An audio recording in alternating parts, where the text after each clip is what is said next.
Oh, hold on. Is that yours, Jim? I'll take this one. Right, good evening everyone. Sorry for the slightly delayed start.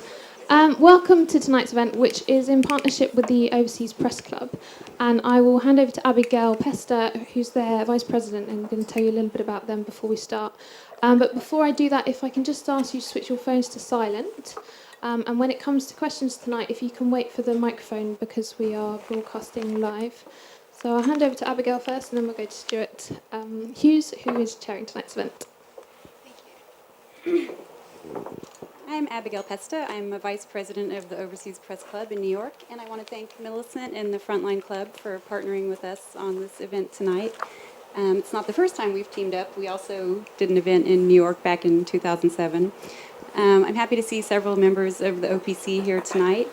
The Overseas Press Club is an association of journalists working in the U.S. and abroad, and we're looking forward to celebrating our 75th anniversary next year.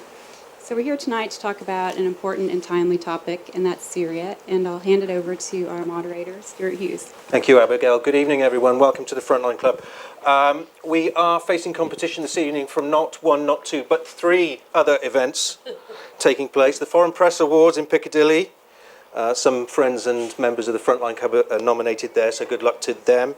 We're also competing with receptions held by the Rory Peck Trust and the John Schofield Trust. So thank you for refusing to be distracted by the other glittering attractions in London this evening and coming here instead, because I'm sure you'll agree tonight's discussion is very important and increasingly complicated. We are running slightly over time thanks to the nicotine habits of some of our panellists. So we will finish at about 8:45. If no one has any objections, if you do need to leave before that, please do. How do we continue reporting on Syria when the situation on the ground is ever more dangerous and volatile? Even getting an accurate tally of the number of news gatherers killed, detained or missing is difficult. What is clear is that, as a report which I will refer to several times this evening that came out a couple of weeks ago from Reporters Without Borders makes clear, Syria is now the world's most dangerous country for journalists. Four journalists who are trying to report the story of Syria with all its challenges are with me this evening. From my left to right, your right to left, documentary photographer Fabio Bucciarelli, who has won a host of prestigious prizes this year. Emma Beals, freelance journalist, one of the founders of the Frontline Freelance Register. Sean Ryan, associate editor and former foreign editor of the Sunday Times. And another person who has a rather full trophy cabinet this year, Manny, whose Channel 4 film Horror of Homs was one of the films that won Channel 4 an international Emmy just last month and has won many other awards beside. For tonight's discussion, rather than us talking first and then taking questions, I'd encourage anyone with questions or interjections to catch my eye or raise your hand as we go along. I'm keen that we all get involved throughout the discussion. There will be people here with their own experience of reporting Syria, and I'm keen you have a chance to have your say. And for those watching the live stream around the world, you can also have your say via Twitter. I'm following the hashtag FLSyria here on the stage, so if you do have any points or observations to make, and you're not in the room, or if you are in the room, you can make them via Twitter. I want to begin by asking each of the panelists in turn whether the dangers of Syria, the dangers faced by journalists in Syria are any different to other conflicts, and if so, what is it that's unique about the Syrian context? Yes, this has got to be the most dangerous country in the world and one of the most dangerous countries ever to be reported from. You've got a unique combination of an army that has killed journalists, including Marie Colvin of the Sunday Times, on the one hand, and on the other hand, you've got a deteriorating security situation in the north with jihadi groups, two main jihadi groups who appear to be kidnapping journalists at will. And the Associated Press said only last week that there are now 30 journalists either disappeared or missing, which just gives one some sense of the risks that anybody going to Syria is now running. Anybody else want to come in? Is Syria any different to other countries that you've worked, other conflicts that you've covered? Fabio. Hello everybody. First of all, I want thanks to Overseas Press Club that gave me the permission to come here.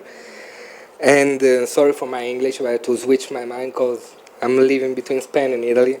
Sorry, man, but So I started cover conflict with the Libyan war. So about my experience, I can tell the difference between Syrian war and the Libyan war. For example, that after a couple of months that Libyan war started, the international community just getting the war. So this changed the war. About Syrian war, like the old international community doesn't care about that. I don't know if probably there's not enough oil, probably they like a power, power game. So this, after a couple, more than 2 years, the war that started as the civil war for democracy, for freedom, became a real massacre against civilian population.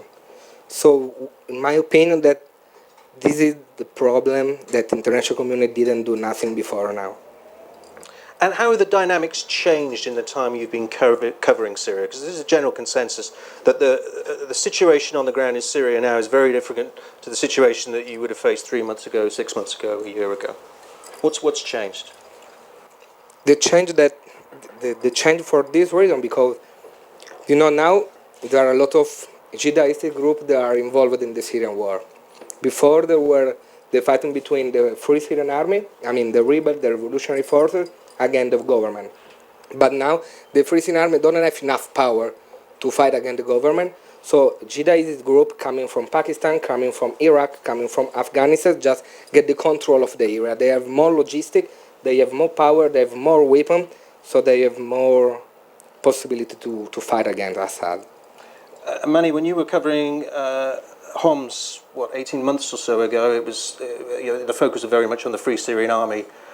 If you were to make that film now, the dynamics on the ground would be completely different. Yeah, I personally could not compare with another conflict because that was the first conflict I ever covered. I could talk about the evolution.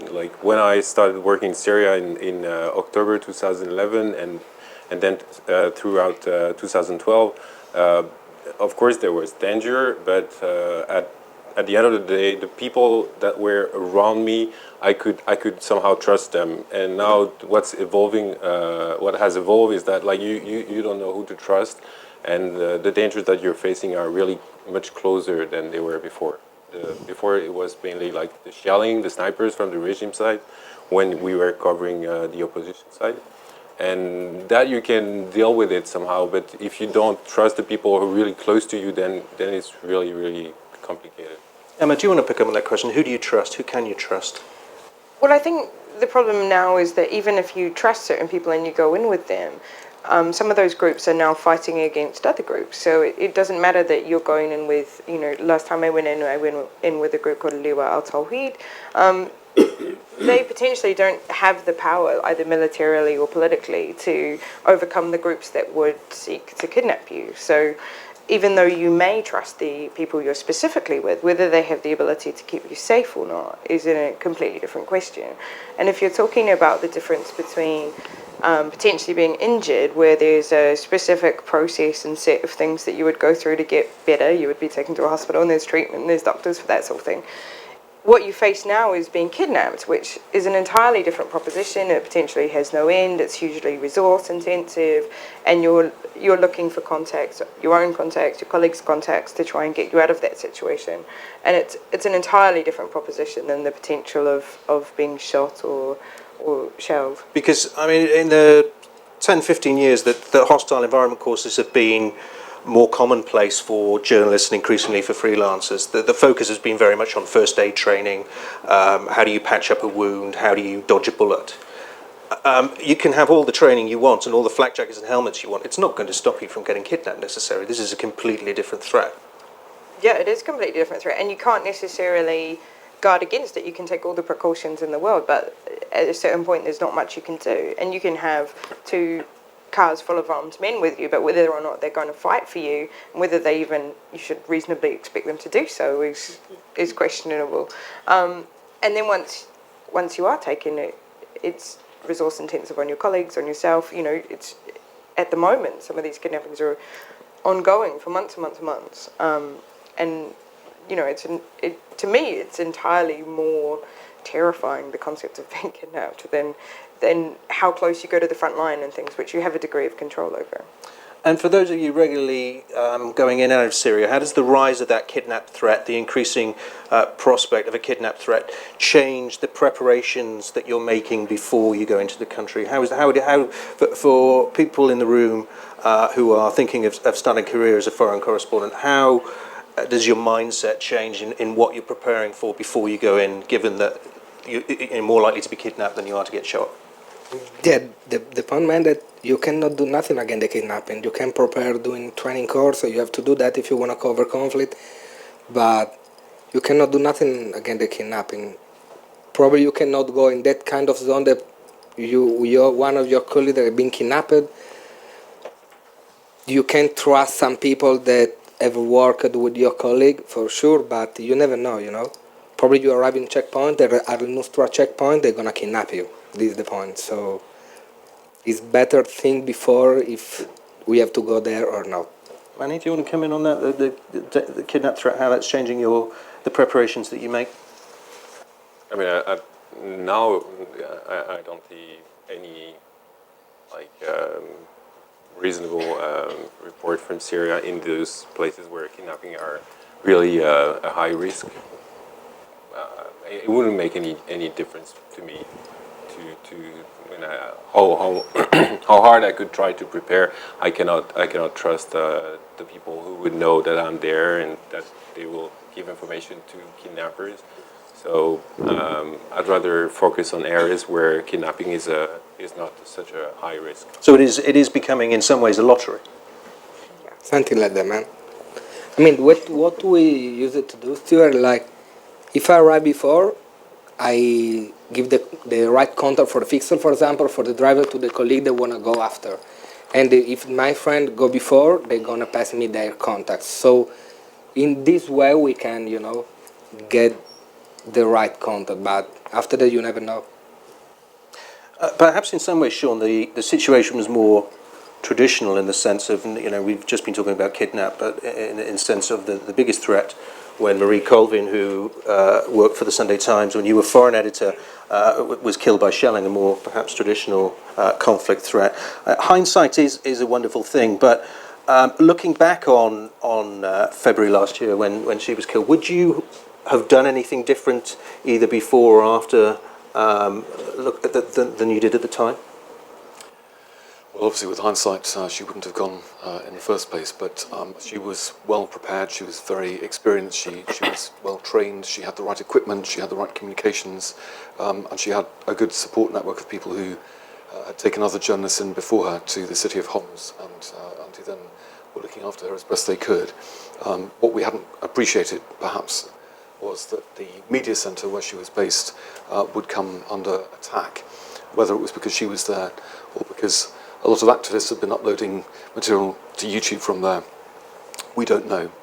But certainly after she died, it heightened, obviously, our awareness of the dangers, and we tightened our procedures. But it was sometime after that that we decided that we would change our policy towards freelancers, which I think is one of the topics for tonight.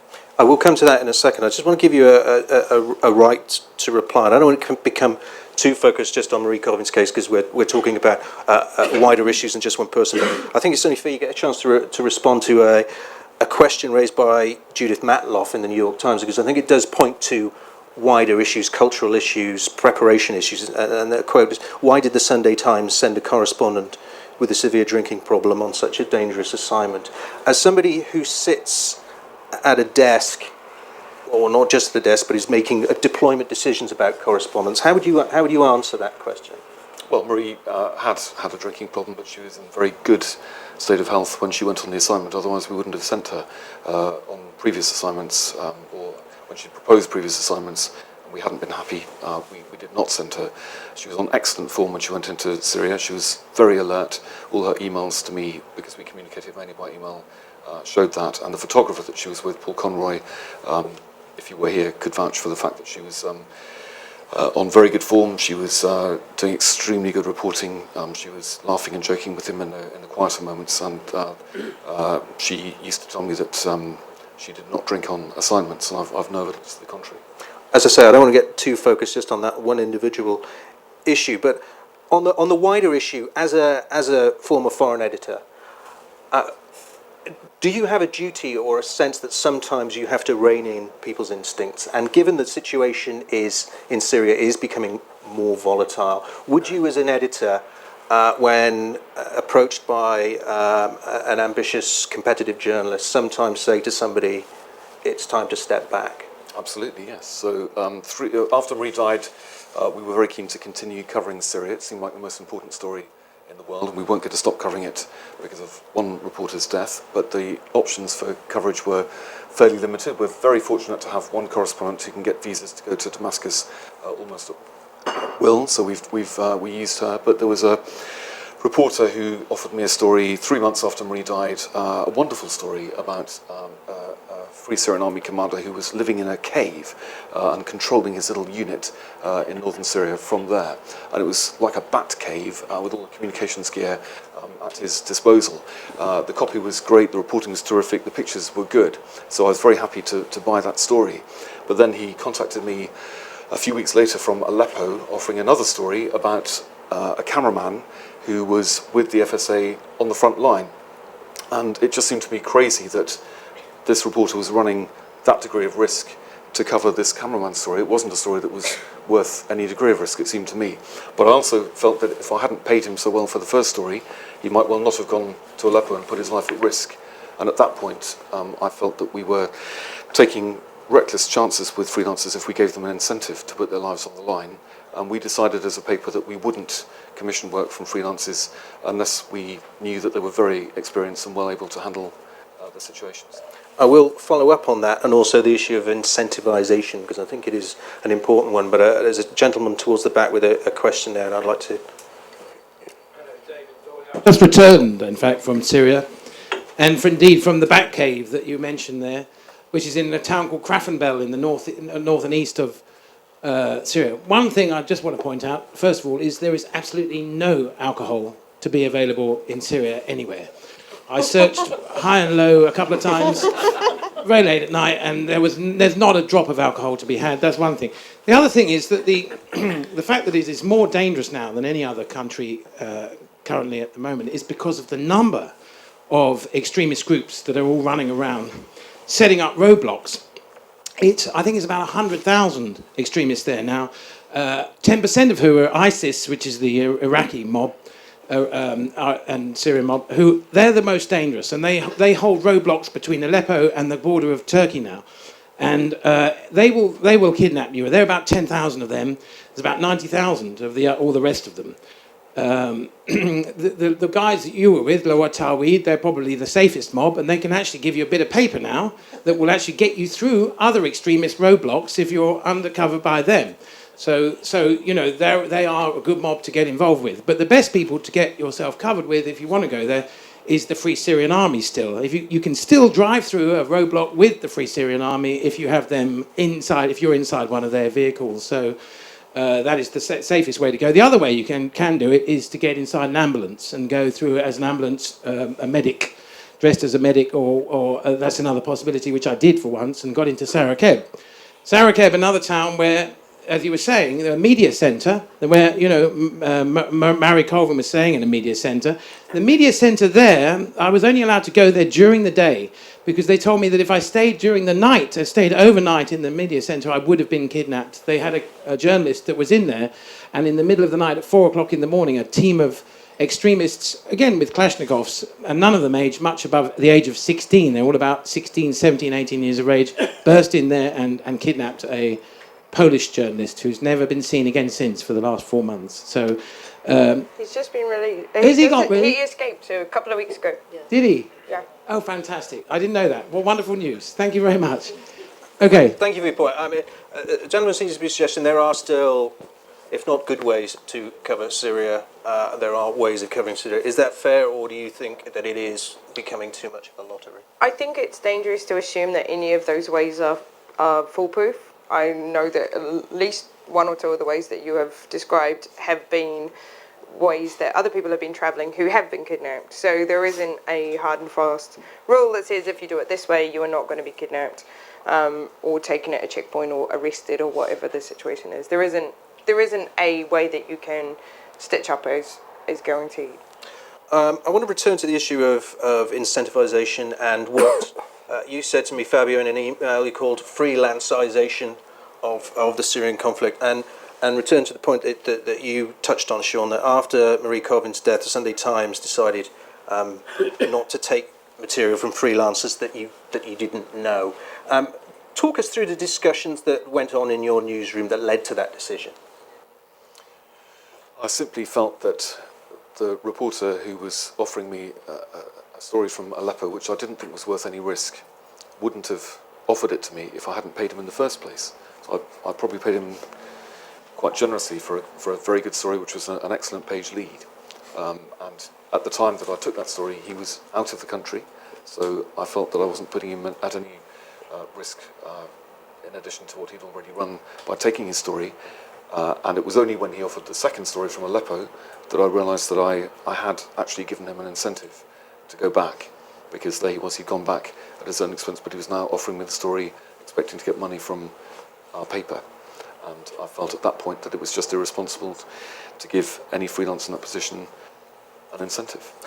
There's a lot of discussion between individual journalists who say, I'm not focusing particularly on the Sunday Times, but you know as well as I do that some news executives will say their policy is one thing in public and what they do in private is another. Do you think that the news industry as a whole is holding a consistent line on whether they will use freelancers in Syria, or is there one rule spoken publicly and one rule spoken privately? Well, I can only really speak for the Sunday Times, and I know that the Times maintains a consistent policy as well.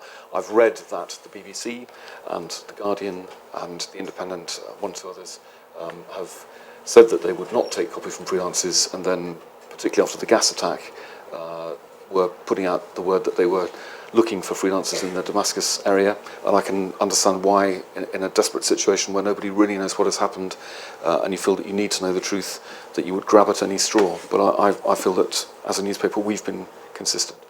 We have three freelancers on the panel. Is there consistency in what news organisations say and what they do? Fabio. So,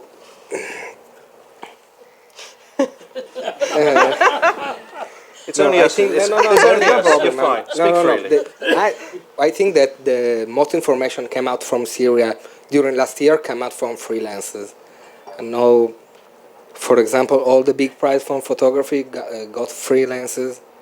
And what's happening is that a lot of freelancers now are working and collaborating for wire agency as Reuters, FP, AP.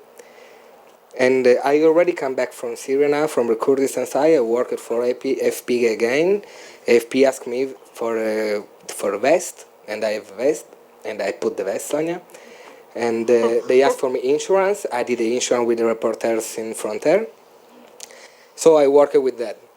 And so the question is, you said that the Sunday Times, for example, don't get a picture for a freelancer, but use it to get a picture from FP, from AP, from Reuters.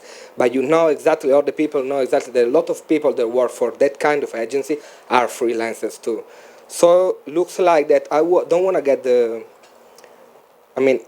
it's better to get the picture from agency that work for freelancers, or which is the difference, Do you want to respond to that? Because there is, we all know there is a food chain.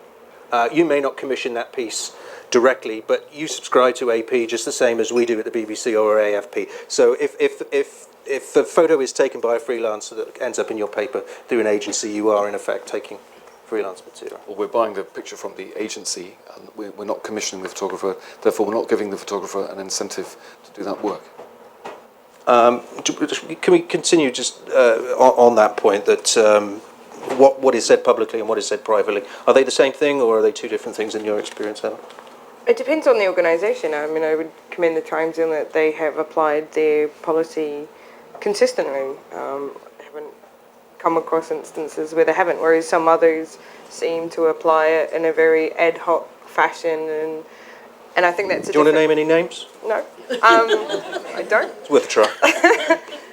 But I think that, there's two sides to it, which is that freelancers are going there, and if some of the organisations that do pay better are prepared to take freelance content from people who are experienced and have worked in the conflict and are going in there, then they have more money to act safely and to be getting the right fixes and the right security and going about their work in the right way. Whereas if you're sort of scrapping around for the organisations that will take the material, then it is more it's an expensive enterprise to go into Syria with the proper equipment and the proper security and the proper communications kit. And if you're not getting the backing of the larger organisations, then that becomes infinitely more difficult. But I mean, if an organisation has a policy and applies it consistently, I think that's fine. That's their prerogative. It's when it's applied higgledy-piggledy and you sort of see it and think, well, I'll give it a shot because I saw they did that last week, and then they say they've got policy. It's confusing, and I don't think it helps anybody. So only one thing, man. Go on, So I think there is big difference between, there are a lot of freelancers, and probably one of the best, I'm a photographer, so I'm speaking about photography. Photographers are freelancers, and they have there are a lot of photographers, freelance photographers, they have a lot of experience.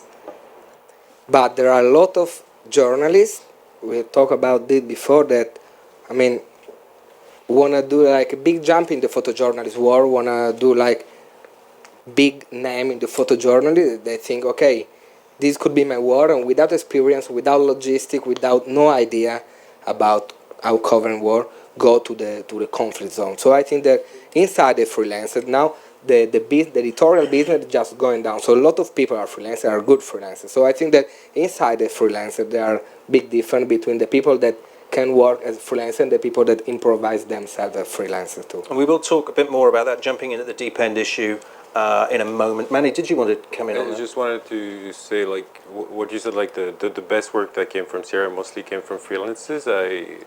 It's true probably from photographers, because photographers are mainly freelancers, I guess. But obviously, like, a lot of really amazing work have been done by staff, like in BBC or many other organizations, and they do send their staff. So, but like, I just want to, when you had that freelancer who came to you and showed you that work that you published, and then you realized that he went back, and so you decided to have that policy to not buy freelancers' work. I myself, like when I did Horror Farms, I was not on assignment for Channel 4. They took the work and then they decided to like build a collaboration with me, and then I kept on working for them and on assignment with them, and with we would do like everything that they would do usually for staff, to do a risk assessment and everything, and then it would be a very different thing. And so wouldn't it be possible like to have that kind of collaboration with that freelancer who came to you first without assignment, and then you could like build something with him and say... Well, I've also had similar relationships and built up partnerships with freelancers abroad who have then become important to the paper, as you've become important to Channel 4. So a reporter called Miles Amour started with us as a freelance offering copy from Afghanistan. It was exceptionally good. I encouraged him. We got him a contract, and eventually he came on staff. He's now our Africa correspondent.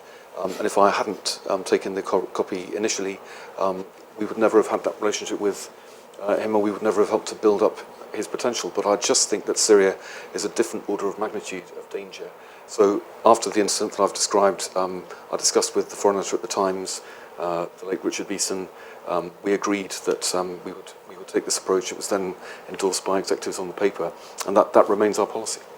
I would say, I'm going to take some questions in the same way. I would say, talking to a number of very responsible news organisations, I think the word that has been missing when we're talking about freelancers, particularly with Syria, is known freelancers or trusted freelancers. I think there is perhaps a distinction that needs to be made that just because you're a freelance doesn't mean that you are just plucked out from a tree, that there are known trusted freelancers with relationships like yourself, Manny, with Channel 4 that are built up over time.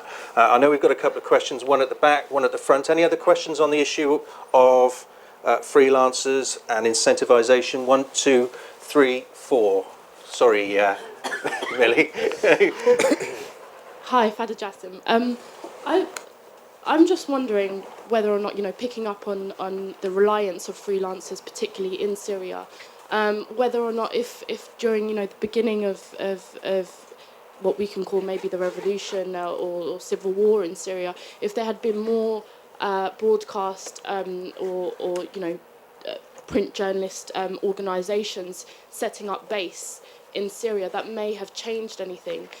Did we become a bit too reliant on freelancers, and was it an easy or rather, say, lazy way out? And did that affect maybe eventually, how we did report from within Syria? Okay, good question. Gentleman at the front. Just wait for the microphone, if you would, say. My question is kind of more involving the relationship between the citizens of Syria and the press, really particularly those who've been displaced and even Syrians who've even fled as far as the UK. And I just wondered what kind of impact these images are having and how they're kind of interpreting these images and the reporting on the ground. Okay. Yeah, it's Richard Pendry from the University of Kent, Sean. Hi. I just wanted to ask you, it's good that you're here, because I really wanted to ask you, what's the legal advice that you get at a corporate level in terms of duty of care to freelancers that you hire? Okay, good question. And was there one more? Yeah, lady in red.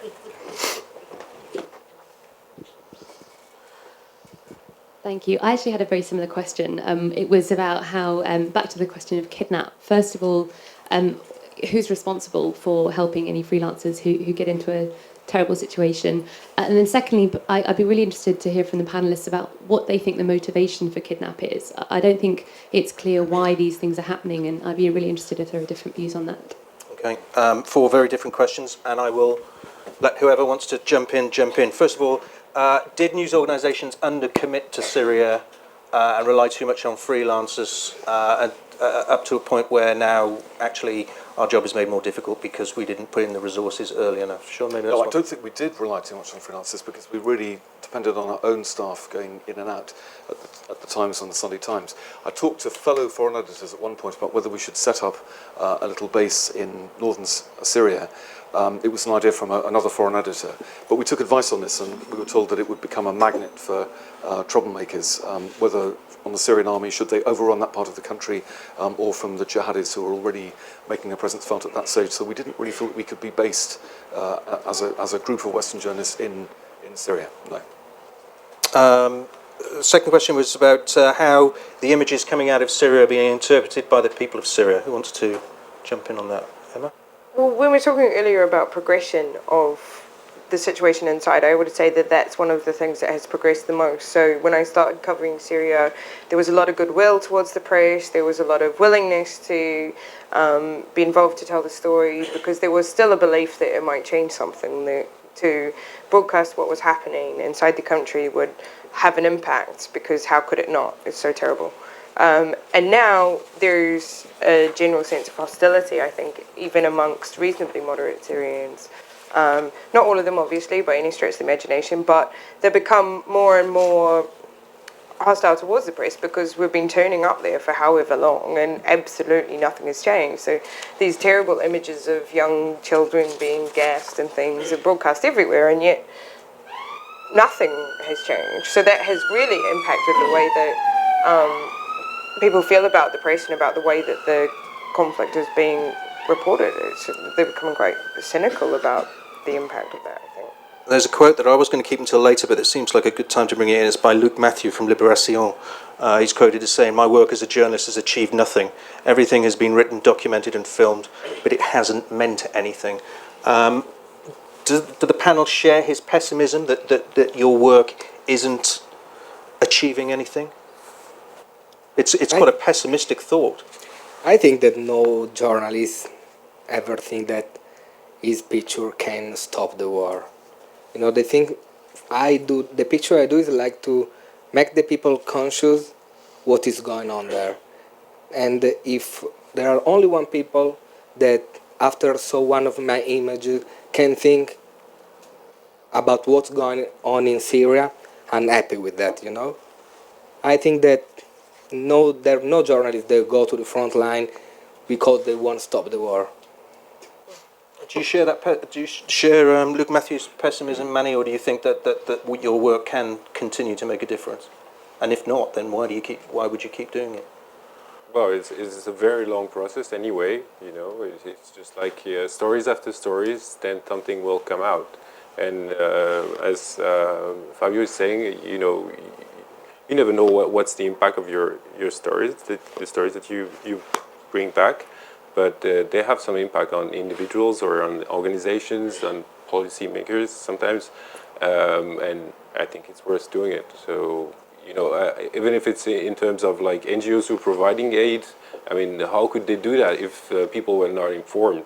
So The question is different. I mean, we don't know a lot of things what's going on in Syria, but can you imagine if there's no photographer, no video maker in Syria, and if in the last 2 years there will no picture come from Syria? So how can be the situation right now? Yeah, the alternative No, is that now we are atrocities would be carried out and we wouldn't know anything about them, and there would be nobody even in danger of being held to account at the end of the conflict. But you could argue that the pictures of the victims of the gas attack led to the decision to move. But those weren't over Syria's chemical weapons. Those weren't. I mean, this takes us to an issue which we will return to. Those weren't issues that were pictures that were gathered by freelance photographers. They were pictures that were gathered by activists, citizen journalists, ordinary people, call them what you will.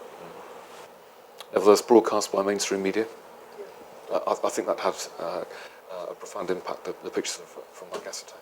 I will take another round of questions. If you do have some questions, get them ready in your head. I will take another round in a second. I just want to finish off with the ones we've got at the moment. Sean, the duty of care, legal advice, and Emma, who's responsible when some Emma's responsible when if somebody the worst does happen and they get kidnapped. For you? But you're using. I mean, you've explained that you're using many staffers and known freelancers, so maybe the duty of care is slightly simpler. But explain. Well, I've never been given advice by a lawyer about these issues, but we have a policy of making sure that any freelance we commission get the same insurance cover as members of staff, and we feel that we have the same duty of care to a freelance as we do to a staff member. So if somebody were to be kidnapped and working for us, we would work just as hard for their release as we would a staff member. And where would that stop? Where would that duty of care stop? What about the fixer? What about the driver? What about the other people in the chain who are involved? Because it's not going to be just the freelancer or the staff journalist who's involved. Well, to give you one example of how seriously we take this, an interpreter working for one of our reporters, John Swain, in East Timor, was murdered, and we decided to support his widow, who was newly pregnant for 18 years until the child was 18, and that money is still being paid today. Okay, thank you. Kidnapping. What happens when a freelancer gets kidnapped, Emma? Well, the famous line at the moment is that you fall into a black hole. And the difference, with Syria is that there aren't any international organisations inside. It's very difficult to get hold of NGOs or, external armies or consular assistance or anything like that. Once you cross the border, it's like Narnia or something. You go into a different world. So if you're kidnapped, trying to get information about you, trying to find you, even with the best insurance in the world, it limits what can be done. And a lot of the information that is needed is gathered from people's contacts, from other journalists who are working in the area. And a lot of what's happening on these kidnap cases is not just, big insurance companies. It's everybody that works, the press pack that's working in the region, banding together and really helping each other out. And it's hugely resource intensive. You run down your contacts, you put other people at risk, and that's part of why it becomes, such a risk, because it's not just you that's being risked, it's the time and goodwill of your colleagues, it's, the security of the people that you know and trust inside, who are running around trying to make inquiries as to your whereabouts or negotiate for your release. And I mean, as far as who's responsible, it kind of becomes all of us. Whether that's the legal responsibility or the, contractual responsibility becomes irrelevant. Whether you're a staff or whether you're a freelancer, the responsibility falls on everybody. And that's part of the problem.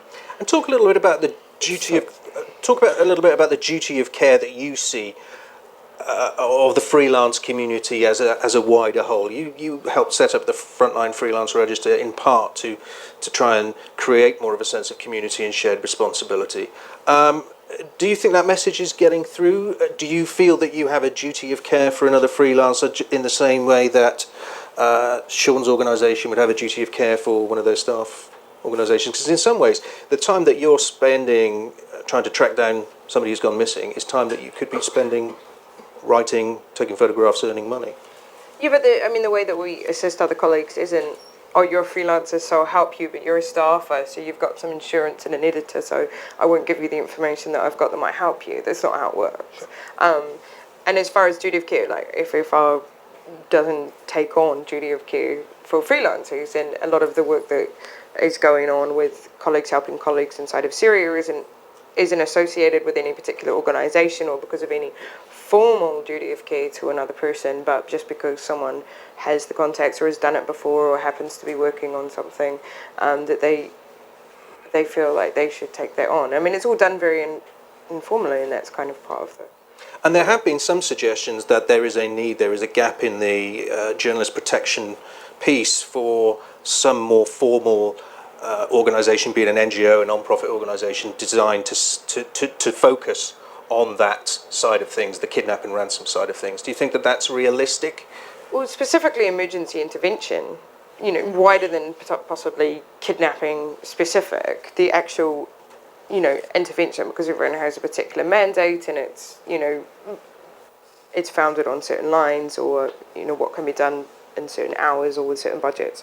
But that real emergency intervention does fall on colleagues, like whether it's in Syria or it's in Egypt, someone being, shot during the protests or something like that. It does fall on colleagues. There isn't a formal response for that actually just getting in there outside of insurance companies and employers and things, which not everybody has, and they have varied responses. It's not necessarily, you can't necessarily just have insurance and think, oh, I'm fine, because most people's insurance doesn't cover K&R, and it becomes very, very complex, and you do rely really, really heavily on the people that you know in the field, and that's why some of these more inexperienced freelancers, it becomes more dangerous, because if you don't have good contacts and you don't have people that know what they're doing looking out for you on the outside, if you go missing, you don't have that network that responds and assists you, and that's part of the real issue with that kind of thing. And I don't want to get too hung up on the inexperienced journalists going to Syria thing, because it's something that we've discussed before, and I don't want to rehash that argument again. But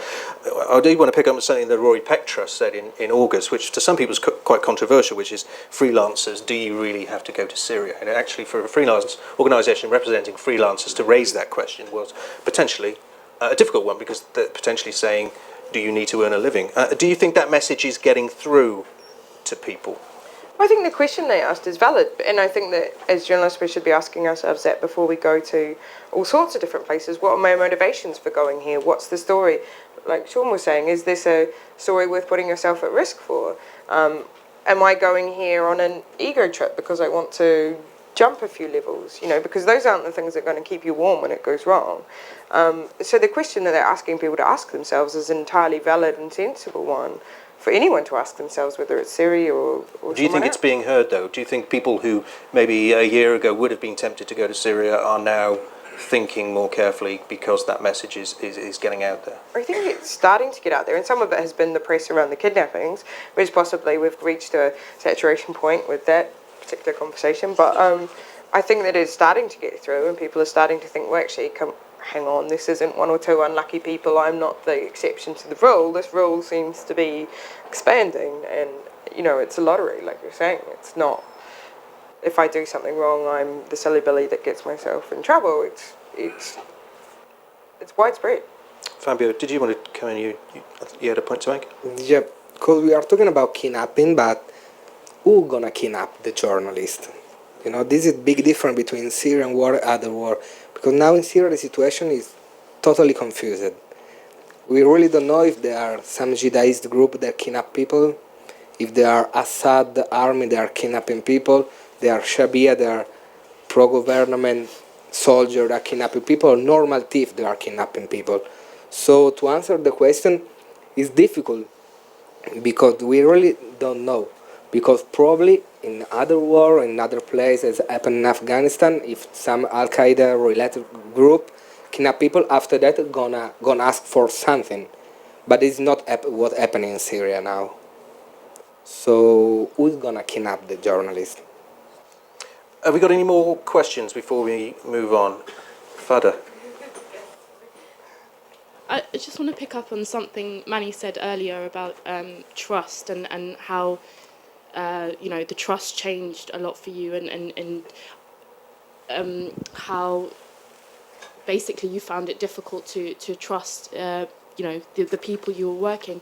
Were they the same people? Were they different people? Why did you stop trusting them? And does this mean a more reliance on citizen journalists or activists who work on the ground? Do we have to rely on them more now than we do, on freelancers who are going in? Sort of two questions in one there. Sorry. Okay. Well, just bear with us. Just take one other question. If anybody else has got a question for this round, just raise your hand. Otherwise, yeah. Just further on the subject of freelancers and kidnapping, I've been working with McClatchy newspapers, and of course you'll all know Austin Tice, and as I gather it, I started working for them after he'd been kidnapped, several months after he'd gone missing. And as I understood it, he'd been kind of bouncing from brigade to brigade and also writing for several different publications at the same time. And then, of course, he's somewhere in Hama or Homsa, I don't know, and he goes missing. I'm just wondering if it would have made a difference if he'd had an institution behind him or not. Because he's disappeared, as Emma put it, into a black hole. So the question is, does it make a difference having an organisation behind you when you're operating in an environment as dangerous as Syria? You can have Reuters or you can have the BBC behind you, but does it actually make any difference? Okay, good question. If you could just pass the microphone behind you to the gentleman. I have a comment and a question, if I may. Sorry? A comment and a question, Please if I may. Yeah. My comment relates to, first of all, that the gentleman who said about disguising as a medic. Mm-hmm. It's not very safe in Syria for medics either. And please be mindful if you're doing that it does jeopardize the medics who are working there. And I'm saying that as one who has done as a medic. Fair point. So, thank you for that. But just be mindful, thank you. My question then is, last week there was a discussion here about war reporting over the past 20 years. And there was a genuine division amongst the panel as to whether or not the purpose of reporting in conflict is to instigate change or to make a difference. And just, if people would answer whether that's the drive for you to do that. And if that is the drive and it's not being met, then is there a justification to be there, which was touched on already, especially when there's so many local reporters who are doing really powerful work? Nasty question, I apologise. That's a good question. I suppose it goes to the heart of why we do what we do. So why don't we start there? If the justification of doing this job is to make a difference and you're not, why continue doing it? Fabio?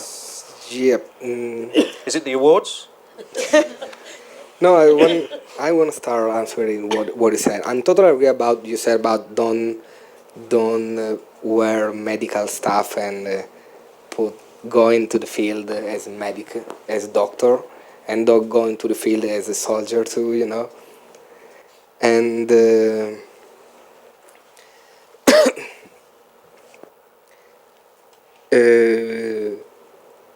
there's no, I don't know if there's difference between if you have organization behind you or you don't have organization behind you. Probably can be different if you have a government behind you. So what I can tell you that one of my good friends, Domenico Quirico, that is a great Italian journalist that is worked year and year in the conflict zone, had been kidnapped 6 months ago, and 1 month ago he'll be freed. And the Italian government push a lot for his freedom. He's a staff for La Stampa newspaper, for sure. Mario Calabresi, the director for La Stampa, helped to free him. So this is an interesting point. And can you repeat the second question? Because I don't remember, but I have a good answer. Yeah. Because I forgot the question. Man, it was along the lines of what's your justification to be there if you're not making a difference, if your work is being met by an apathetic public, then what's the justification for being there? Is that pretty? Especially when there are so many local. Especially when there are activists. Yeah. So we're going another field. I mean, talking about local journalism, we'll talk about citizen journalists too. So there's big difference between I'm support citizen journalists. I don't have nothing against citizen journalists, But we have to be clear the difference between professionals that are working in the field and citizen journalists. The difference is that the professionals have to be, before spreading information, have to know where the information comes from, you know. A lot of time, citizen journalists don't do that. So they work as propaganda. You know what I mean? So we have to be clear about this point. This is I think this is the difference between professional journalists that try to realize if the information he get is true or not, trying to go where he found this information, talk with the right people. Sometimes the citizen journalists don't do that. And the citizen journalist argument is something we will return to in the end when hopefully we will talk about how we report the Syrian conflict in the future. I've got the three questions. I'll just, anyone pick up if you like. Why has the dynamics of trust changed on the ground? Would it have made does it make a difference having an organisation behind you if you fall into a black hole? And what's the justification for being there? Does anybody? I think it does make a difference to have an organisation behind you, because you need somebody really focused on what needs to be done to give you the best chance of being released. But in the case of Austin Tice, and in the case of another freelance journalist I'm aware of who is missing, the journalistic community has got together to swap information, and we've helped all we can in the search for information about both of them. And it's very, very hard to get any reliable information. As you can imagine, the information conflicts all the time. But sooner or later, I hope that something that we have found out may turn out to have been useful. Emma, you've worked with people who are missing, trying to find trying to get information about people who are missing. Does having a large organisation behind them make any difference in the end, or does it just come down to human intelligence? I think it makes a difference in terms of the way the search is conducted, in that if you have someone specifically on your case 24/7, that's a huge advantage. I think with the situation in Syria at the moment, it doesn't make a huge amount of difference as to the actual outcome of your case, whether you have a government or an organisation behind you or not. Certainly, without naming names, I know of situations where people are missing, where you'll receive a phone call from a high-risk company and you'll ring your contacts on the ground who pass the information back up the chain. But you would do that for... yeah, but what I'm saying is the high-risk company is charging handsomely for information you're providing them with, often in the first place. Is that a fair point to make, that actually they're getting... What I'm saying is the large organisations are getting their information from the likes of you in the end anyway? No one's offered me money for information. And therein lies the problem. Be from an organisation or a freelancer. I mean, people share the information about what they know about their colleagues and their contacts because it's a colleague and they would want the same thing done for themselves, in my experience. Sure.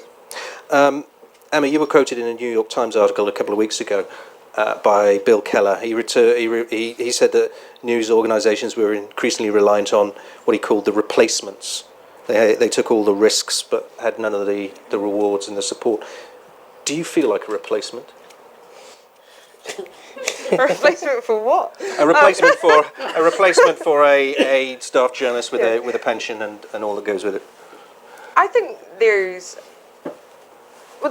two things. One is the news industry is changing, and that's just a fact. It's not that people are using freelancers because it's a shortcut, or it's, you know, there are people want more content constantly, and they want 24-hour news cycles, and budgets are being slashed, and it's just the reality. So you need to get that information from somewhere. So, you know, freelancers are where that comes from.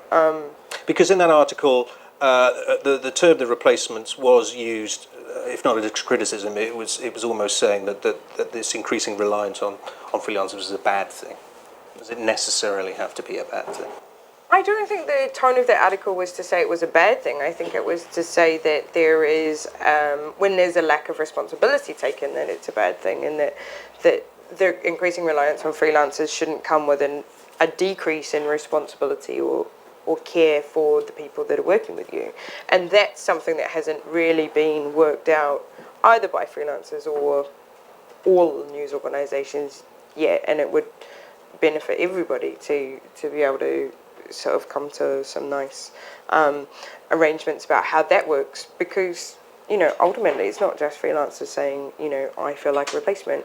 But you also, it's important to realise that a lot of freelancers are freelancers because they want to be freelancers, not because they're a replacement or a poor second cousin, because they want the freedom to cover the stories they want to cover, because they want to become immersed in Syria or in whatever their pet project is, and that they wouldn't necessarily take a staff job if there was one available. So they're not a replacement, it's a choice, it's an option that they've got that they're embracing. Let's ask the other freelancers on the panel. Totally agree. Sorry? And I'm totally agree. I mean, after this year, a lot of agency, a lot of paper asked me if I want to start doing stuff, after the Robert Cup or the Bayer. But I feel fine doing freelance, And a lot of time, the freelancer have more motivation than staff. I spend a lot of time with staff journalists, and they don't want to go out from hotel because they already get the money. So this is the point. A lot in the freelance have to go. Welcome to my world. No, it's true, man. I mean, Manny, if he hasn't already, Ben de Pere, the editor of Channel 4 News, gives you a call and says, Manny, it's time to stop being a freelancer. We've got a staff job. Would you take it, or is your identity as a freelancer more? No, I really appreciate to work as a freelancer, but like as a freelancer, I appreciate to work on assignment, like to pitch someone an organization, a media, and that they like the story and they take, they send me on assignment. No, the idea that like you come to see an editor and they'll say, oh, it's interesting, like come back to us when you have finished. This to me is a problem, but to work as a freelancer on assignment, I find it like the best way to work for me. So I prefer that way, yeah. Sean, from your point of view, not just at the Sunday Times, but talking about the sort of newspaper industry more widely, that issue of, as Bill Keller called them, the replacements. Do you think it's fair to say that they are increasingly filling a gap that journalists used to fill, and if they are, then is that necessarily a bad thing? No, I think it's the opposite. I think as papers like ours don't want to use freelancers because we just don't think that it's safe enough for them to be where they are. We rely more and more on people with the experience that they need to survive in these situations. We're going to rely more on staff. I just want to, we've talked a bit about, sorry Manny, did you want to? I just want to say that there is like a middle ground situation where you can be like on a retainer, or you have like a few stories that the media agreed that they're going to buy during the year, and that's the kind of, I think, ideal situation for a freelancer. So you still have some freedom, and you still know that you can have a good collaboration with the media, and they send you on assignment, and you do your work. That's the best. Just before we finish talking about the kidnapping, I want to start looking forward towards as we reach the final third of our discussion. But I just want to mention the issue of blackouts. There was a piece written by David Roeder from Reuters a few days ago, discussing the issue of news blackouts for journalists who've been abducted. The fear, of course, being that if you publicise them, then they become more valuable to hostage takers, and that publicising their disappearance increases their value. We know some names. Austin Tice has already been mentioned. James Foley is well known, but there are many names that we don't know who are being held in Syria at the moment. Do you think blackouts, it's difficult to sort of have a one-size-fits-all answer, but are blackouts a good thing, a bad thing, or does it depend on the situation? Fabio? I think it depends on the situation, first of all. And after that, if there's a blackout, lots of time the families decide for the blackout or for not blackout. So I think so. The family, first of all, the family of the journalist that have been kidnapped have to decide if they want to put their name of his daughter, for example, to the media or not. So, for example, you talk about Jim Foley, and for the first couple of months there were a blackout, and after that his family decided to put free in the media. So I think that the family have to decide that first of all, and after the people that are closer to the guy that had been kidnapped. Emma? There's no law, I think the question comes back from, should there be a blackout? Because it's different in every situation, but is the family or the employer or whoever is making that decision empowered with the correct information from people without a vested interest in the case to make the best decision for the person that they care about who is missing? And I don't necessarily feel like in every case they're given all of the information or empowered to make that decision in the best way. And why is that? Is that because there's a sense that protecting families is a good thing to do, or is that because governments or employers are withholding information from them? No, I don't think it's a huge conspiracy by, employers and governments to black it all out. I think it's a little bit cynical, but I think with Syria, the situation has been different than in previous conflicts or in previous areas of high kidnap risk. And a lot of the professionals who work in that area apply their knowledge and understanding from Somalia or from Yemen or wherever it is that they've been working, and they think that there's a one-size-fits-all approach to that. So they go up to the family and they say, well, this is what we did with the oil families in Somalia, therefore this is what you should do with your freelance journalist son in Syria. And it's a completely different situation, it's a completely different set of circumstances, and there aren't very many people who are fully versed in the risk and what should possibly be the options in Syria, and that's the problem. Sean, you probably, I know in the BBC we've had cases, for example, Alan Johnston in Gaza, that was very heavily publicised. Other journalists have been taken that haven't been publicised. I'm sure Sunday Times is the same. Well, this is a fraught debate, and the case of Alan Johnston is often raised as a reason for creating a public campaign, which then puts pressure on ministers, in turn to put pressure on people on the ground who might make a difference, and that seems to be what happened with Alan Johnston's case. But the Foreign Office is absolutely rigorous in its insistence that when you publicise a case such as, I think, the ones in your mind, missing journalists in Syria, you not only increase their value in terms of a possible ransom demand, but you also increase the possibility that attention is drawn to them, and that if they've been kidnapped by a criminal gang, it may then be that an Al-Qaeda-related group comes along and wants to use them for a political reason. Now, I don't know whether that argument is going to bear scrutiny in all cases or not, but I think it's impossible for media to ignore that advice and the advice of a family and publish against the wishes of both. If a family wanted to defy the Foreign Office and Jim Foley's family decided not to take the advice of the State Department, then I think it's fair for the media to go with them. And it's worth mentioning with the Alan Johnston case, although of course it is held up that, as Emma said, Gaza, where Alan Johnston was taken hostage, is not Syria. It's a very different situation there. Have you got anything you want to add on the question, Blackouts? Sorry, I just wanted to come back to Please. Just one thing about does that make a difference if you have like a media organization behind you? If you're kidnapped, perhaps it makes a difference for not being kidnapped to start with, because when you have a media organization behind you and sending you on assignment, then it's much more clear. You have a story, you go in, you have the feedback of the security manager, you have that discussion with them, and so there are boundaries. And as a freelancer, when you are really on your own, then you get excited by all the stories, and you want to report about it. And at one point you can make much more mistakes, I think. If you have like people behind you and you have that feedback and say, okay, you need one story and you go back and that's it. So that decreases the level of danger you're exposing yourself. And I guess like perhaps someone like Osen Thijs, perhaps if he had an organization behind him, they would have told him like at one point, okay, now you come back. And it's just a...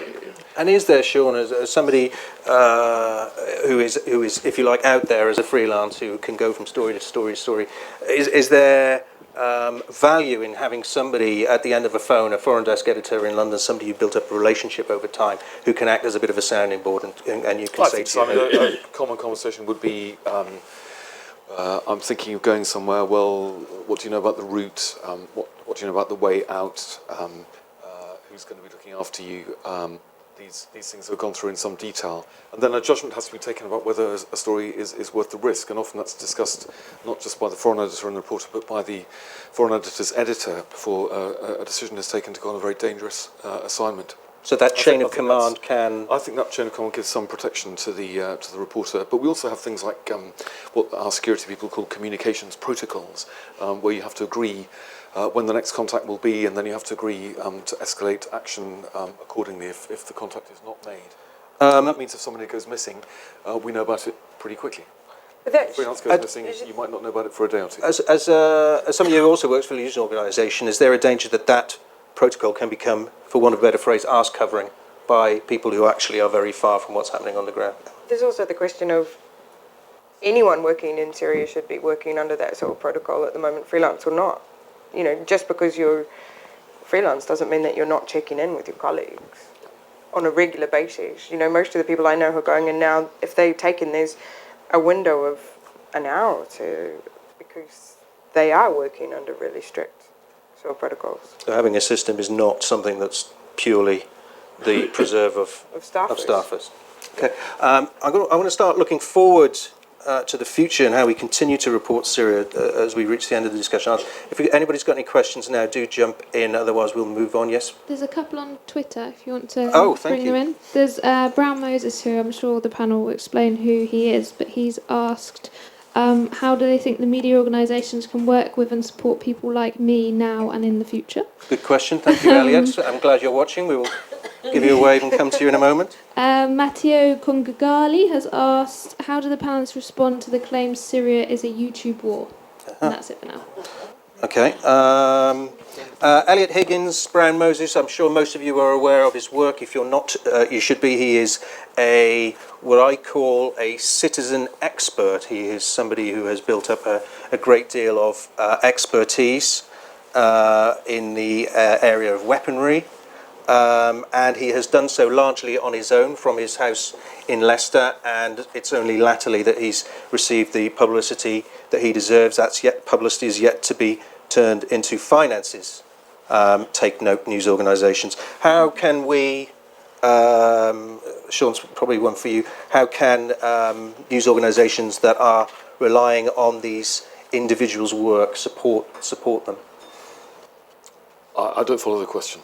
There are people out there, be they citizen journalists, be they activists, be they experts, who are providing us with information that we then turn into news stories. We often are rather loath to give them credit or support.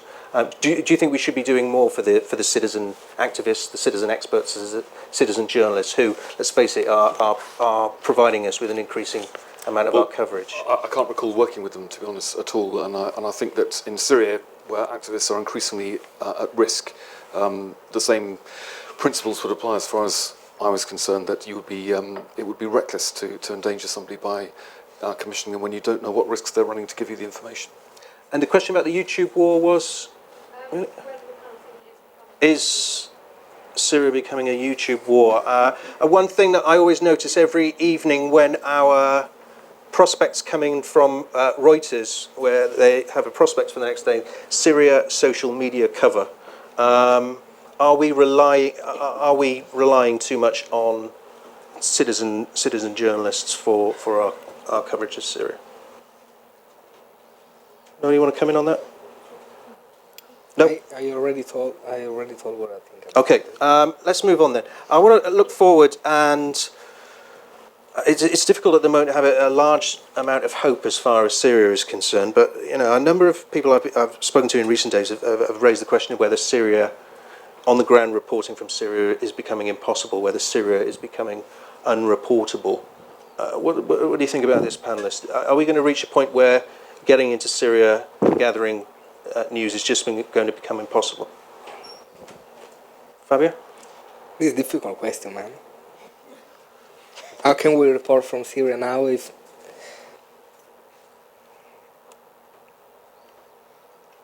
Emma? First? Go first, I'm going to think about it. Okay, please do. Well, I mean, I'm grappling with this at the moment.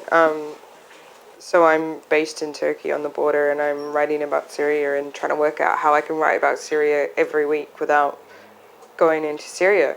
And it means that a piece like, Gaith's piece in The Guardian today, where it's just traditional reportage, an amazing piece. It was, really, really well written. It was great. And it becomes more great because it's so rare, because there's so little actual on-the-ground reporting going on. So when you see a piece, it really stands out. And a lot of what we're doing at the moment is picking on activists, little Skype interviews, verifying the story that you already sort of had cooked up in your head, which isn't great. And I mean, I'm if anyone's got any ideas, it would be great to have a discussion about this particular topic, because I'm open to all suggestions. I think it's something we all need to think about. How do we report Syria if we can't report Syria? I'll throw the question out there. We'll come back to it once I've done around the panel. But be interested. Any thoughts from in the room about how we do continue to report Syria, given that the actual on the ground access is becoming more difficult? Fabio, thank you. I just think about it. So, no, the point, for example, depends from where you wanna report. I already told you that I already come back from the Kurdistan side, that in Syria, and it's possible to report from there. And after that, we have to think that a civil war, as in Syria, are a lot of implication with the most important implication, the civilian population. So we can think a bit more about it, trying to report, for example, on the refugee camp in Jordan, refugee camp in Turkey. How is the situation, and how is the talk with the Syrian people that already escaped from Syria and that now are in Iraq. So we can, if it's not possible now or it's too dangerous, now go into Syria, we can talk about Syria from the people that are escaping from there. But most of them are, talking about the civilian population, how is the effect of the war in the civilian population? Personally, I think is one of the most important things. Manny, your film Horror of Homs, one of the reasons why it was so gripping is that it was following the everyday life of people inside Syria. What would you lose if the only option was, as Fabio says, to report it from across the border with people escaping? Well, it's part of the story, but obviously you need to be inside if you. So I would go in the places that are still possible to report from, like in Kurdish Syria, Kurdistan Syria, or in government side. For me, I'm not sure I'll try it, but some journalists can go on government side. And otherwise, like as a video journalist or as a photojournalist, then it's very difficult to go in northern Syria. But like Reis, as a writer, perhaps if you already have like very good contacts and whom you trust, some can go in northern Syria, but very few. Yep. And obviously not people who are just like jumping in the story from now. Sean, Sunday Times must be having discussions about how you're going to take the story forward.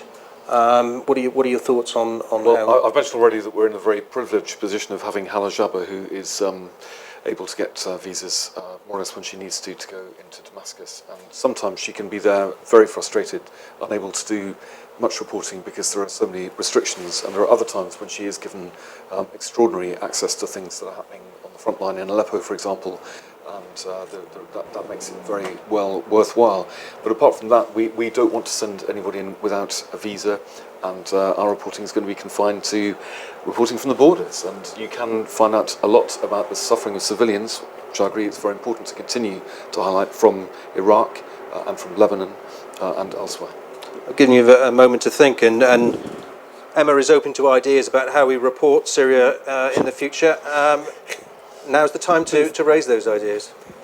It's a question, which is, there's all the talk about the Islamist military forces, and kind of within all of that, I've lost a sense of where the secular or more secular forces like the FSA are, and I just wonder, kind of brainstorming, I guess, is it completely unrealistic to think about, in some way, to use that terrible word, embedding with secular forces, or just getting to an area where people like the FSA have a degree of control and you just spend your whole time with them? Because I noticed that there are now journalists from Lebanon doing that for the government, so they're the ones who are reporting on the government taking these towns on the Lebanese border. So is that feasible or is that madness? I think I know what the answer is going to be, Emma. Look on your feet. Go on. Embedding with the FSA? Well, it sort of went through a progression, and it used to better go with activists, and then it got to embedding with the FSA, and now that's not guaranteed. I mean, if you were going to do it, that's what you'd want to do, but you're still rolling the dice. Pretty bad odds.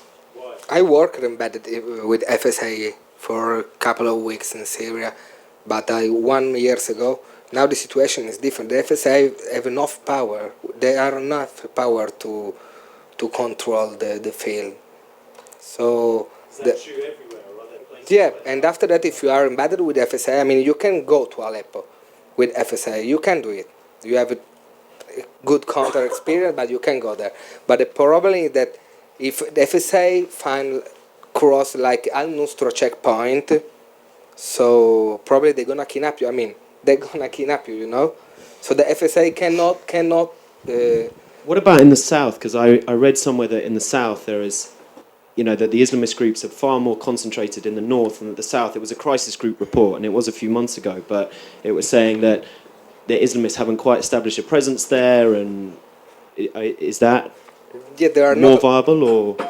Yeah, but in south they are present of the government more than Islamists. The Islamists in the north and the center, east, and the south there are more government forces. And if anybody in the room would like to embed with ISIS, I wish you the very best of British luck. Gentleman next to you. No, just to say, I think that the point is that you can, as you say, get embedded with the FSA, but it's very hard. It's extremely hard to get embedded with the FSA because they don't want you. They don't want the danger of having you with them, and the chances are, unless you speak Arabic, that they're not going to be able to speak your language or English either. And the other thing is that you can report from the north. With the Sunday Times, it's great that you can get into Damascus, and you can certainly get perhaps as far as to Aleppo, but you are then on the regime side of the thing, and you're not reporting the revolution. And it is not a civil war, let's face it, it is a revolution from factual journalism, and the reason we know it's a revolution is because of journalism. So it is journalism that gets the message out there in the first place, and we know it is a revolution and not a civil war. And that's because of journalism. And you can get into places like Aleppo, and you can report from the north and the east if you have a tremendous amount of patience. You can go somewhere safe, like Crafenbell, which is near the Bat Cave that we mentioned, and you have to stay there. And you have to stay there for a month, 6 weeks, 7 weeks, 8 weeks, until you find somebody within the FSA, or perhaps within one of the extremist groups, that you can and believe in and trust as much as your own life that you can get through the roadblocks to get to where it is you want to go. But otherwise, you can't, and it is the most dangerous in the place in the world. The headline of Geith Abdullah Had's article, I think, is "This is not a revolution, this is a civil war." He's not, which is in the paper today. He's collecting an award, no doubt, this evening at the Foreign Press Association. So we'll let him argue that out himself. The gentleman towards the front there, did you have a point? Thank you. I just wanted to mention my colleague Roy Gutman, who I'm sure many of you know is very experienced, and he was in Bosnia. And whenever we discuss this, he's always saying when the ICRC pulled out of Bosnia and Milosevic basically closed the borders and everybody was, it was impossible for reporters to go into Bosnia. It was too dangerous. So what did people do? They started reporting from the borders, and they started doing in-depth interviews with refugees and asking people, why did you escape? Why did you flee your village? Why did you leave? What happened to you? And if you do that, the last piece we did, we interviewed maybe 20, 30 people.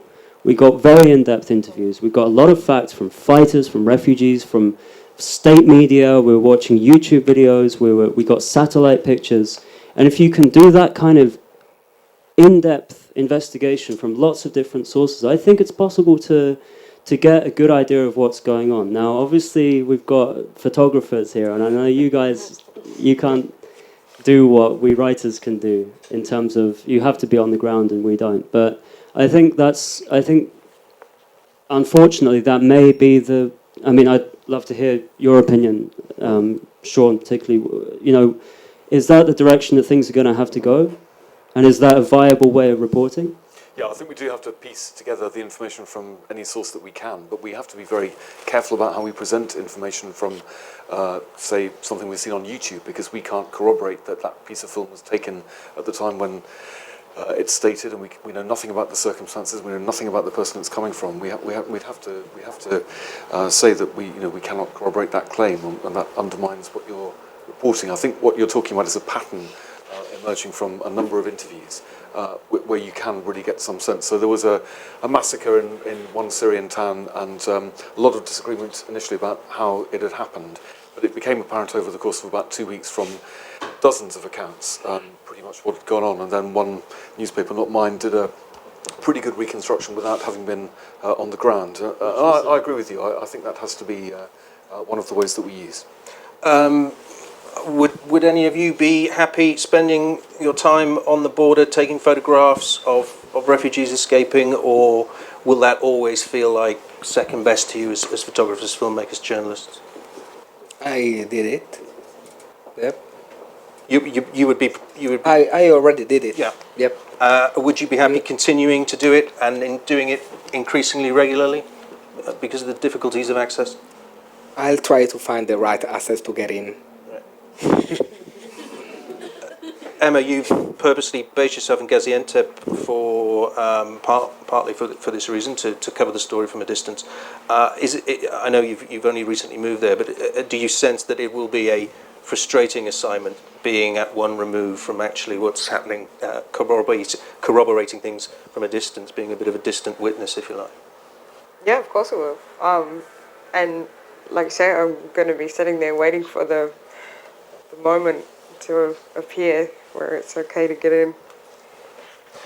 I want to we've got about 10 minutes left. I'll come to another round of questions before we finish. I just want to touch on, we did briefly touch on it, but we haven't gone far into it, and that's the reliance on activists, citizen journalists, and so on. You were saying before the panel that your concern, Emma, was that actually you're asking other people to take risks that you wouldn't take yourself. Do you want to expand on that as far as the activist side is concerned? It's not risks I wouldn't take myself, but I think a few months ago there was an opportunity to work with activists and citizen journalists because they were at less risk and there was a possibility to work with them, whereas now the targeting of those people is just the same as Western journalists. So that's caught up and they're being targeted for kidnap and arrest, entertainment and killings and things in the same way that Western journalists are, if not more, because the Western journalists will be taken as a prize and the people with them will be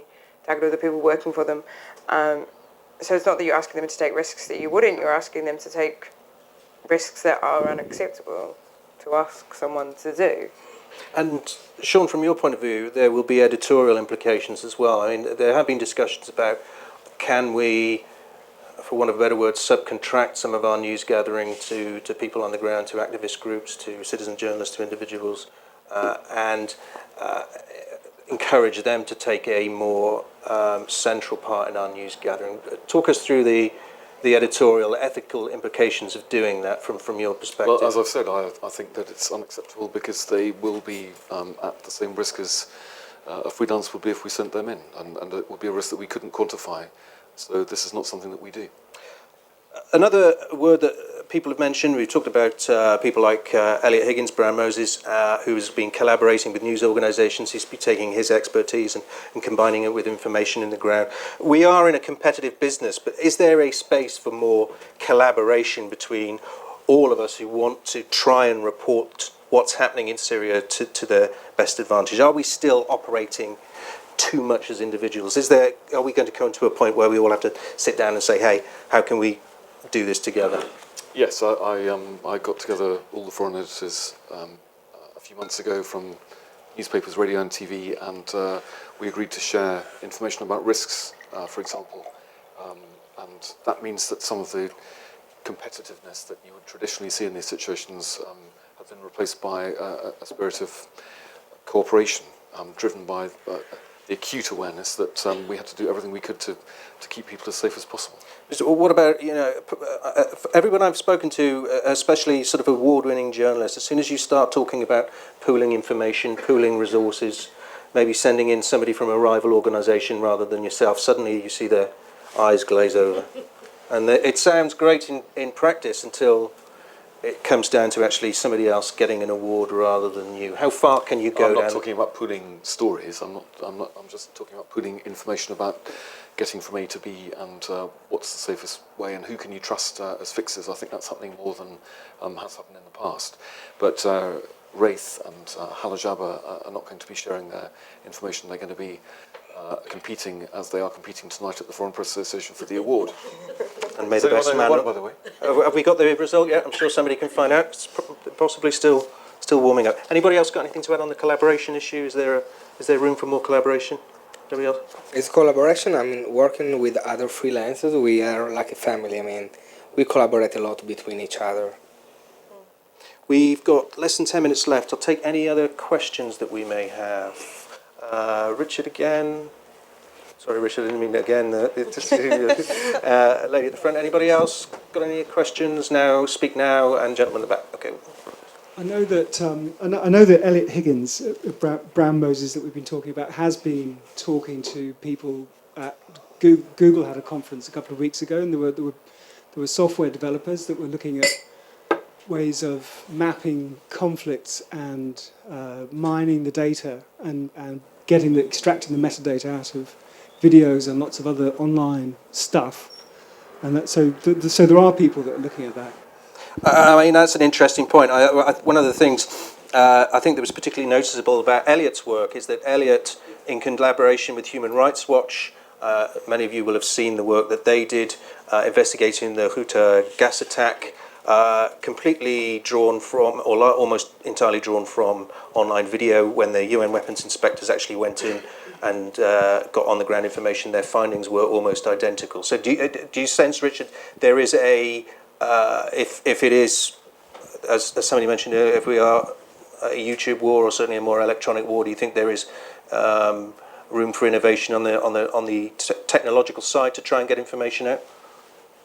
I think it's slightly old media to say, this is footage which we've got from YouTube and it cannot be independently verified, and that's usually the way that TV companies present it, because people like Elliot can verify lots of where this was taken, who's in the footage, even though it's renamed and passed around the internet. So, Elliot puts all his work online, so it's all transparent. So it's quite useful, and he's interested in. I think we should have an event at the Frontline Club about his, because he's trying to train other people in doing what he does. It's really useful. I mean, all the people on the platform tonight probably use his work, I think. There we are, Elliot. If you are still watching, you've had enough plaudits for one day. Lady at the front. Hi. It's really a question about covering conflict more generally, but I guess specifically Syria, because, as you've all said, the risks are so much higher. And I guess in particular for Emma, because it was after Lara Logan was sexually assaulted in Egypt, and she came out and she said this is something that people don't talk about because women don't want to be seen as less capable of doing the job, especially on the front line, which is a particularly male-dominated area. And I wondered whether, Sean, you talked about incentivizing freelancers to go the extra risk, whether women feel they have to go and do the extra risk to really prove that they're capable of being there and that they're dispelling the stereotype. Let's just answer that question before we move on, because it is quite a specific issue. Do you pick up on the women issue? The women issue. The woman issue. Being the woman Excuse and me. all. I think in Syria I'm going to be controversial and say it's an advantage, actually. A lot of the great reporting that's been coming out of Syria in recent months has been from women, because you can go under a little bit more undercover, you can wear a hijab, and you can sort of potter around a bit more low-key. And in Syria, the sexual assault issue is not, particularly for foreign journalists, it's just not there. I mean, not to say that it's off the table completely, but I've always been treated amazingly well and sort of really looked after by everybody I've dealt with, and I've never felt the slightest bit unsafe or like I was putting myself, trying to prove myself around the chaps or anything like that. That's not the same for every country, obviously. Egypt's an entirely different situation. I haven't reported there, I wouldn't want to comment on that. But, I mean, as far as Syria goes, the female thing is, if not a non-issue, almost an advantage, and I think I'm quite happy to keep doing what I'm doing there. I don't necessarily want to throw it to Sean for obvious reasons, but there are some women journalists in the room, I know. I'm not going to single anybody out. Does anybody else want to pick up on the women issue before we move on? No? Okay. There was another question at the back. Yes, it was two parts, actually. Number one was to follow up on a question that was asked earlier, but I don't think it was answered by this lady here, about Mani's story about losing trust in your contacts and why that happened, that would be an interesting story. And the second thing is, forgive me, but I know it's supposed to be about reporting Syria, but to have all these Syria brains in the room, I got to ask you what you think is going on at the moment, because as far as I can tell, standing 6,000 miles away, or whatever it is, the regime's winning. Okay, Manny, let's take that losing trust question and let's throw it open to the panel and the room as we head towards the end and say what is going on in Syria. A big question. How long have we got? You can carry on discussing that in the bar later, but the trust issue. In general, the problem is that I used to work. I have a camera in my hand, so everybody can see that I'm a journalist to start with, and even if I trust the commander and some of those people that are working with him, I don't know about all the others, and I know that the information will spread very quickly that a journalist is there. If they can protect me when I'm with them, just like with them in the HQ, or if I'm with them on the front line, they won't be able to protect me when I'll move from one place to another. And if I have 5 or 10 fighters with me, what about if we bump into an ISIS checkpoint and they are 30 or 40? They're not going to fight for me. So to start with, there is a problem, a general problem. Then specifically with some of the people I've been working, when La Stampa journalist got kidnapped and when he got released, and some of the names that came up, some of the brigades I've been working with seem to have been involved. So I talked to them, but it's kind of very blurry and you don't know.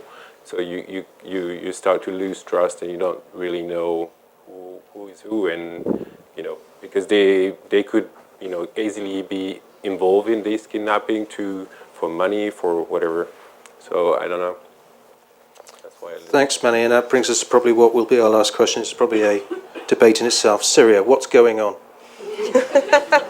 I shouldn't be so flippant about it, but we need some lightness this evening in this discussion, either from the panel or the room. Can I come up and just say, it seems to me, because they've just closed just won the last town on the Lebanese border, right? So they cut those supply lines, and they seem to be mounting a fairly effective offensive in Aleppo, because everyone's saying that they need to pull their fingers out up in Aleppo on the rebel side, and that they're cutting off these suburbs in Damascus and taking them one by one. So those seem to be 3 bits of good news for the regime, and I haven't heard anything other than infighting and chaos from the side of the rebels. No sign of a Geneva II conference taking place anytime soon, and not that would necessarily make any difference. What's the end game? Is there an end game? How do you predict things playing out in Syria? My idea is that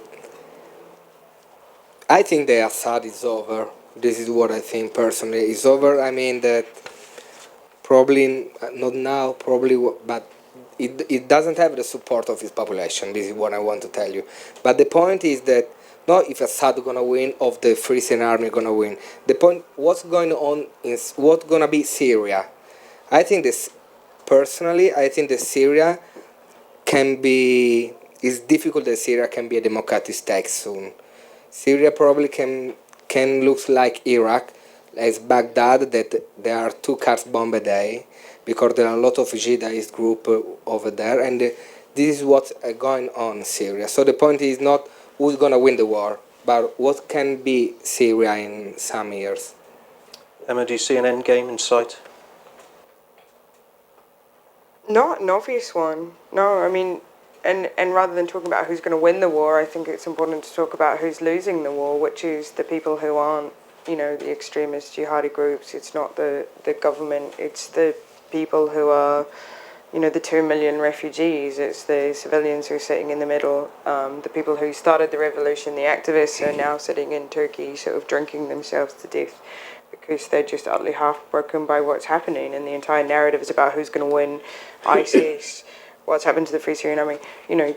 The story has gone away from actually Syria and Syrians and where they stand in all this, and it's not hopeful.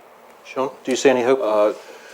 I think the regime is winning, you're right, but I think it's winning so slowly that the suffering is going to go on for a long time. I'd love to agree with Fabio that democracy is in sight, but I just can't see who's going to introduce it. It's not going to be Assad, it's not going to be the Al-Qaeda-related groups, and I agree with Emma that the Democrats, if you like, the ordinary people who started that revolution are losing badly at the moment.